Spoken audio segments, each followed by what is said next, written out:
जब धरती से डायनासोर का वजूद मिट गया तो ऐसा लगा मानो प्रकृति ने अपनी सबसे बड़ी कृति खो दी हो। मगर इतिहास ने करवट ली और फिर जन्म हुआ एक नए दानव का। वह न तो किसी शिकारी से डरता, न ही बर्फीले तूफानों से। वो था मेहमत। मेहमत एक चलता फिरता पहाड़, जिसे देखने भर से लगता था कि ये धरती पर राज करने आया है। उसकी ऊंचाई किसी 2 मंजिला इमारत जितनी थी और वजन इतना कि अगर वो कदम रखता तो जमीन कांप उठती। ऐसा लगता था जैसे कुदरत ने अपनी सारी ताकत एक ही जीव में भर दी हो। एक अमर योद्धा जो कभी हार नहीं मानने वाला था। पर फिर कुछ ऐसा हुआ जिसने इस दानव को घुटनों पर ला दिया। वो जो अजय था वो अचानक इस धरती से गायब होने लगा। बर्फ के बादशाह जो तूफानों को चुनौती देते थे खुद समय के तूफान में खो गए। उनके विशाल दांत जो कभी आसमान चीरते थे अब बर्फ के नीचे दफन होने लगे। दिन की शुरुआत होते ही पूरा झुंड खाने की तलाश में निकल पड़ता।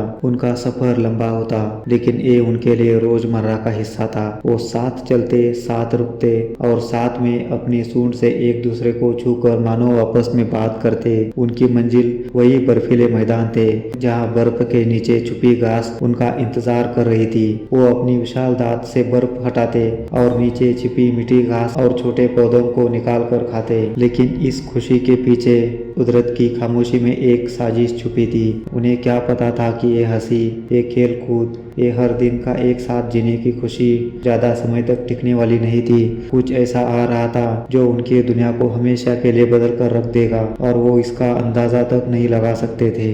हर नया दिन अब पहले जैसा नहीं रहा था, लेकिन मेहमतों को ये बदलाव धीरे धीरे महसूस हुआ। पहले तो मौसम ने करवट ली। बर्फ अब पहले से ज्यादा देर तक पिघली रहती थी और मैदानों में घास कम होने लगी थी। जहाँ पहले बर्फ के नीचे मीठी हरी घास मिल जाया करती थी वहाँ अब सिर्फ सूखी सख्त मिट्टी बची थी। झुंड को अब अपनी भूख मिटाने के लिए ज्यादा दूर तक का सफर करना पड़ता था। पर दिन गुजरते गए और हालात और बिगड़ते गए। ठंड कम होने लगी लेकिन ये राहत नहीं, एक और मुसीबत थी। बर्फ पिघलते ही मैदानों में कीचड़ बनने लगा। हर जगह दलदल उभर आया। जहाँ पहले ठोस जमीन थी वहाँ अब फंसने का डर था। मेहमतों के भारी शरीर हर कदम पर धंसने लगे। वो जितना निकलने की कोशिश करते उतना ही गहराई में फंसते जाते।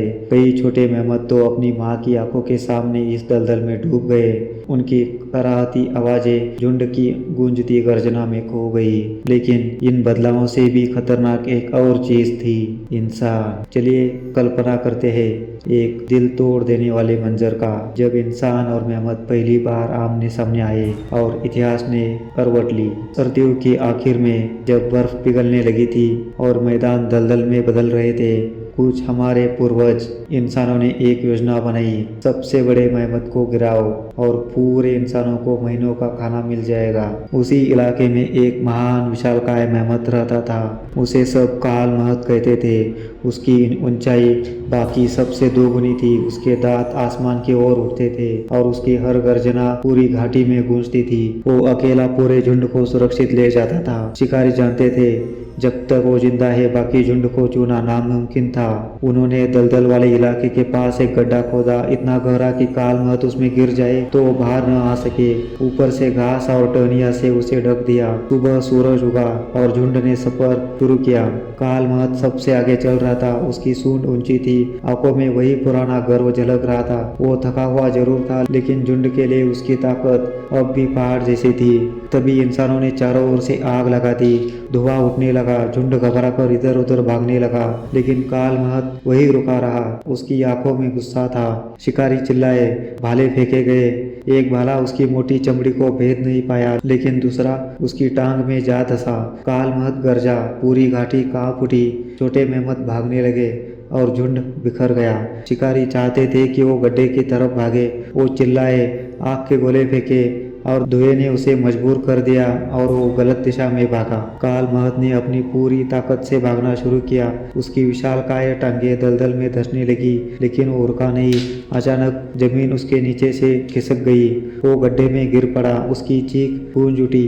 उसने निकलने की कोशिश की, अपनी सूंड से मिट्टी हटाई, लेकिन हर बार वो नीचे धंसता गया। उसके दांत मिट्टी में धंस गए और उसकी गर्जना धीरे धीरे कमजोर पड़ने लगी। शिकारी ऊपर खड़े देख रहे थे। गिर गया दानव, किसी ने चिल्लाकर कहा। काल महत ने आखिरी बार अपनी आंखें ऊपर उठाई, जैसे वो आसमान से पूछ रहा हो क्यों। एक आखिरी भाला उसके सिर के बीचों बीच आकर लगा। उसकी आंखें धुंधली पड़ गई, उसका विशाल शरीर सुन्न हो गया। पूरी धरती कुछ पल के लिए शांत हो गई, जैसे उसने भी इस महान दानव के जाने का दुख महसूस किया हो। शिकारी जीत गए थे, लेकिन वो नहीं जानते थे कि इस जीत के साथ उन्होंने इतिहास का एक युग मिटा दिया था। और इस तरह एक आखिरी विशालकाय मेहमत, जिसने तूफानों से लड़ाई लड़ी थी, इंसानों के धोखे का शिकार हो गया। आखिरी मेहमत वो अकेला था, ठंडे बर्फीले मैदानों में, जहाँ कभी उसकी पूरी दुनिया थी।